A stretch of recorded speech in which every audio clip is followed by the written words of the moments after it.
Thank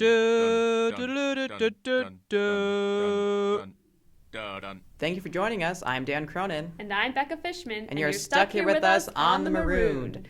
Starting off our news, Portland is pissed off after footage surfaced of a local teen urinating in the city's water reservoir. And they're dumping 38 million gallons of water because of it. But really, I pee in pools all the time.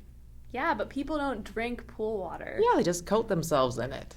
Still, peeing in a water supply is gross. The city commissioner said there was frequently animal waste in the water. What makes this any different? And we're talking about one bladder of pee in a 38 million gallon reservoir. And if we look at the average capacity of a male teenager's bladder... Okay. Let's get right into national news. A Pennsylvania police officer dressed up as an Amish woman in order to catch a flasher. He said the bonnet was a lot more comfortable than the fishnets he usually wears on stings. In related news, congressmen have been receiving a monthly copy of Hustler for the past 30 years. The magazines were used as a visual aid on how to fuck over the American people. Speaking of politics, Republican icon Phyllis Schlafly has proclaimed that women need to be paid less so they can find husbands. She also suggested that women hit their heads on a wall 5 times every night to maintain an IQ below 80. A Nebraska boy was found trapped inside a toy claw machine at a bowling alley. 3 hours, 10 frames, and 26 stuffed SpongeBobs later, the police finally got the boy out. Just in time for prom season, KFC has unveiled a chicken drumstick corsage. The corsage costs $20, $25 if you spring for the extra crispy. In other American news, an Oklahoma man wants to open a bar in his gun range, but he's been met with opposition. Just another example of the left infringing on our Second Amendment right to take a shot while taking a shot. Speaking of infringing on rights, reports have revealed that the Jelly Belly chairman, Herman Rowland Sr., donated $5,000 to repeal transgender teens' rights to use the bathroom of their choice in California. Rowland's favorite jelly bean flavor has also been revealed, asswipe.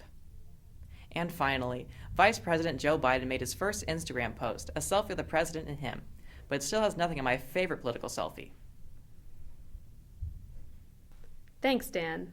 The Washington Post recently released the finalists of their annual Peep Diorama contest, in which participants are challenged to depict a famous occurrence or scene using only the iconic chicks and bunnies. Dan and I took a look at some of the more colorful entries to the competition. This first diorama is from the Nebraska Correctional Center for Women, and it depicts the tragic, untimely death of Elvis Presley on a toilet. Apparently, it's actually based off of the bathrooms in the women's prison, so they have it pretty nicely. How wonderful!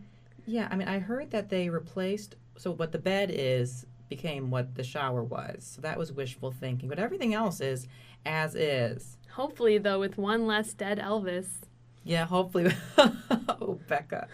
But apparently when they first, when Denise Skrobecki, the warden, first looked at the diorama, there was a shank hidden in the bathtub. Yes, shanks within dioramas are always a hazard, and that's why we advise our viewers to always check behind the shower curtain.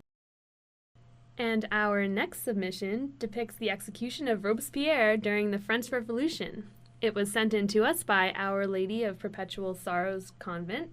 Yeah, and the head sister of the convent, Sister Mary Jude, described this piece as a way for the nuns to have a sinless release. Actually, this comes as a part of a program that was started in the convent after corporal punishment was outlawed in 1989. Oh, wow. Because the nuns, after not having the students to take out their frustration on, needed another outlet. So art, they turned to art. The nuns have another thing to do for Easter, decapitate some peeps. And I think this is a beautiful way, and it shows how they are above the sins of our world by, highlighting our mistakes. So this final piece is of Vlad the Impaler and some of his victims, and it's from the Bridgewater State Hospital for the Criminally Insane, located in Bridgewater, Massachusetts, and it's actually from our biggest fan, the EPL Killer. Oh, the EPL Killer, named after the way he murdered his victims. Eat, Pray, Love, after the popular book. First, he would eat a bit of them. Then when they tried to run away, he would prey on them. But ultimately, he would love them, and I think that really sends an important message. Although after that, he would kill them. Each of these bunnies represents a member of our staff, which I think is incredibly thoughtful. So sweet. And that's why this last piece was our favorite piece, because it really is just, it shows that our viewers really do care about us. Take that, Nancy Grace. Moving on to world news, investigators hit another dead end searching for the missing Malaysian plane after discovering that a suspect oil slick was not from the plane. In their desperation, the investigators have turned towards alternative search methods, including interviewing sea animals, hiring a psychic medium to reach the ghost of the pilot, and finally, closing their eyes and swimming blindly about the ocean until they bump into it. 2 brothers in Pakistan were re-arrested for cannibalism.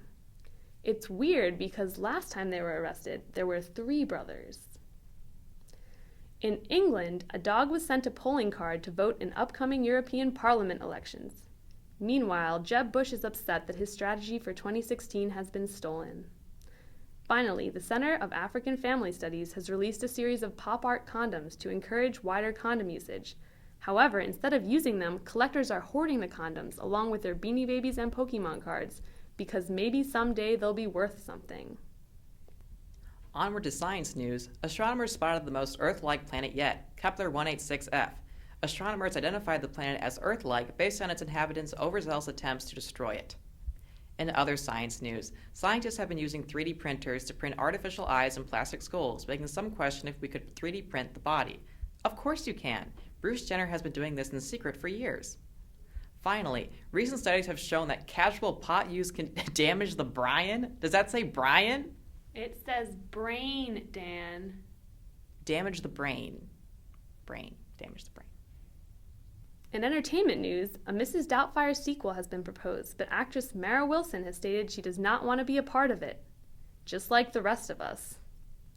In other entertainment news, our peer channel, CNN, is being criticized for using breaking news before the headline, "Titanic sank 102 years ago." They then went on to announce further breaking news, including the fall of Rome, the exile of Napoleon Bonaparte, and the labor-saving wonder of the dishwasher. Closing with local news, George Lucas wants to bring his Star Wars museum to Chicago after difficulty with the original San Francisco location. The museum will house memorabilia of Lucas's films, but no one will be satisfied until we see a custom fireplace with Jar Jar's head on the mantle. And finally, a man robbed a bank because he wanted to go back to prison. Word is he was hoping to be cast in the male spin-off of Orange is the New Black. That's all we have for today, but stay tuned for a message from Career Advancement about their new program to help liberal arts students find jobs. UChicago Careers in Table Waiting. I'm Dan Cronin. And I'm Becca Fishman. And we're still stuck here. We're the Marooned.